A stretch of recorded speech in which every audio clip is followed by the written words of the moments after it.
गाना था झूठा है तेरा वादा, वादा तेरा वादा, वादे पे मारा गया वोटर पूर्णिया का सीधा साथ, है ना। नमस्कार मित्रों, मैं रवि और आप देख रहे हैं बोल्ड बिहार न्यूज यानी कि बीबी न्यूज।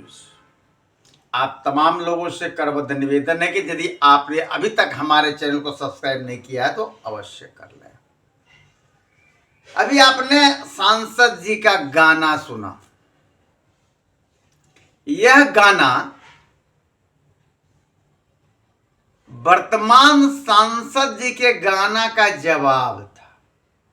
जी हां, आप तमाम लोग जान रहे थे कुछ दिन पूर्व वर्तमान सांसद जी ने प्रेस कॉन्फ्रेंस करके कहा था कि अपनी मशीनिया में पीस देबू का हो। तो ये गाना उसी गाने का जवाब था, परंतु सांसद जी, पूर्व सांसद कुशवाहा जी ने जो प्रेस कॉन्फ्रेंस की तो आज पूरी तैयारी में थे और वर्तमान सांसद को झटके पर झटका दिए जा रहे थे। पहला झटका जरा आप सुनिए, जिसमें भोजपुरी गानों का विश्लेषण कर रहे थे, और साइड का विश्लेषण कर रहे थे।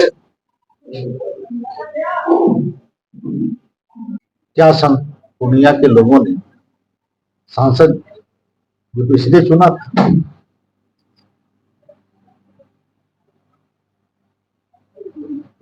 खुद होली मिलन समारोह हाल के दिनों में होली में किए थे, होली मिलन समारोह, और उसमें भोजपुरी सिंगर को बुला के अश्लील गानों को परोसने का काम किया। सभी पूर्णियावासी ने देखा और प्रत्येक वर्ष अपने गांव के खुर्दा एक बड़े मेले का आयोजन करते हैं। उसमें कई तरह के,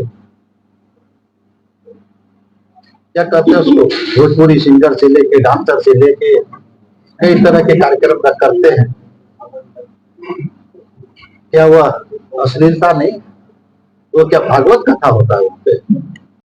आज पूर्व सांसद कुशवाहा जी पूरी तैयारी में थे और पूरी लिस्ट लेके आए थे कि कैसे पप्पू यादव वर्तमान सांसद को जवाब दिया जाए।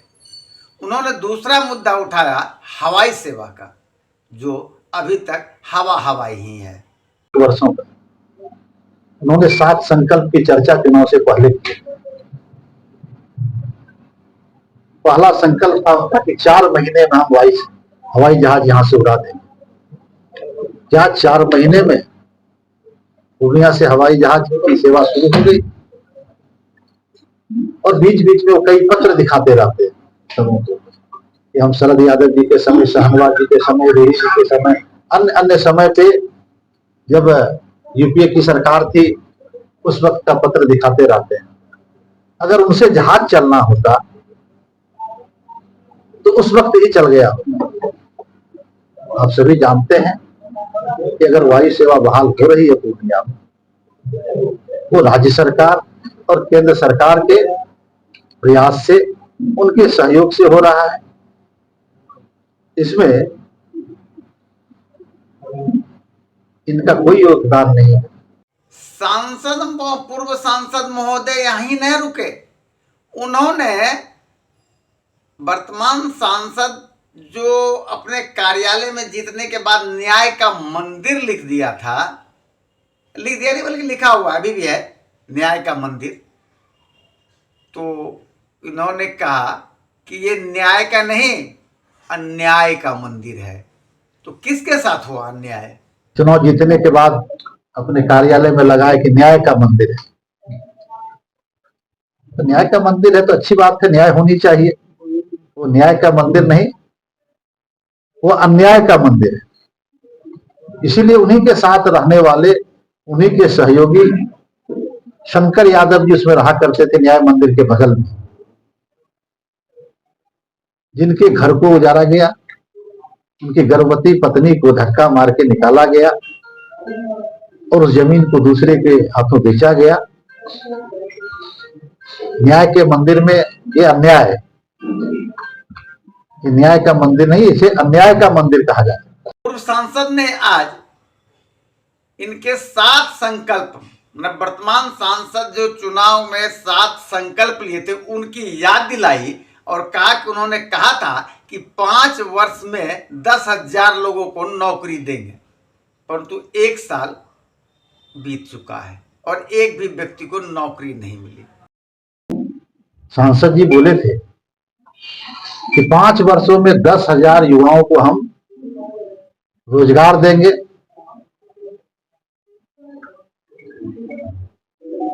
नौकरी देंगे। 1 वर्ष पूरे हो गए। क्या इस 1 वर्ष में 2,000 युवाओं को रोजगार मिल गया, सरकारी नौकरी मिल गई?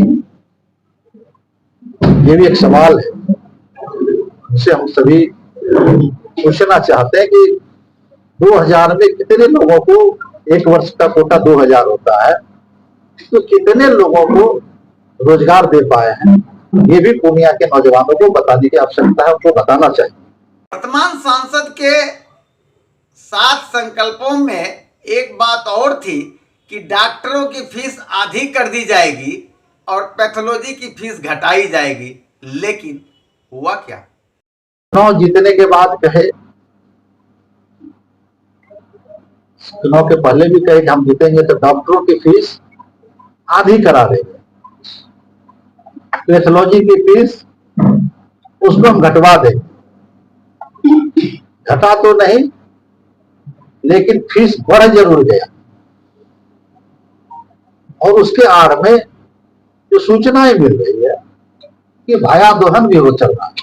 मजा तो प्रेस कॉन्फ्रेंस में तब आया जब पूर्व सांसद कुशवाहा जी ने कटाक्ष करते हुए वर्तमान सांसद के बयानों को ही लपेट दिया।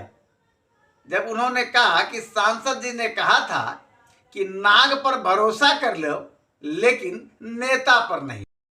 आया कि नाग पे भरोसा कर लेना चाहिए, नेताओं पे नहीं। उनसे मेरा सवाल है कि आधे दर्जन से अधिक बार आप सांसद विधायक रहे, तो आपने अपने राजनीतिक जीवन में कितने लोगों को डसने का काम किया? ये भी उनको बताना चाहिए सांसद जी को कि कितने लोगों को आपने डसने का काम किया। अभी कुछ दिन पूर्व मनीष वर्मा जी जो जदयू के महासचिव हैं पूर्णिया आए थे और उन पर जो इन्होंने माने वर्तमान सांसद ने जो बयान दिया था उस पर बड़ी तीखी प्रतिक्रिया दी है। मनीष वर्मा जी जब आईआईटी की पढ़ाई कर रहे थे और यूपीएससी की तैयारी कर रहे थे, करके वो जिलाधिकारी बने ना, तो हमारे भाई साहब पूर्णिया के सांसद जी उस वक्त में बेगूर में डिग्री ले रहे थे और तिहाड़ से जाके पीएचडी कर रहे थे। तो आपने पूर्व सांसद और वर्तमान सांसद के बीच का नोक झोंक देखा। चुनाव का समय है, नोक झोंक चलता रहेगा और जनता देखती रहेगी और मन बनाती रहेगी आखिर किया क्या जाए। चलिए मिलते हैं अगली खबर में।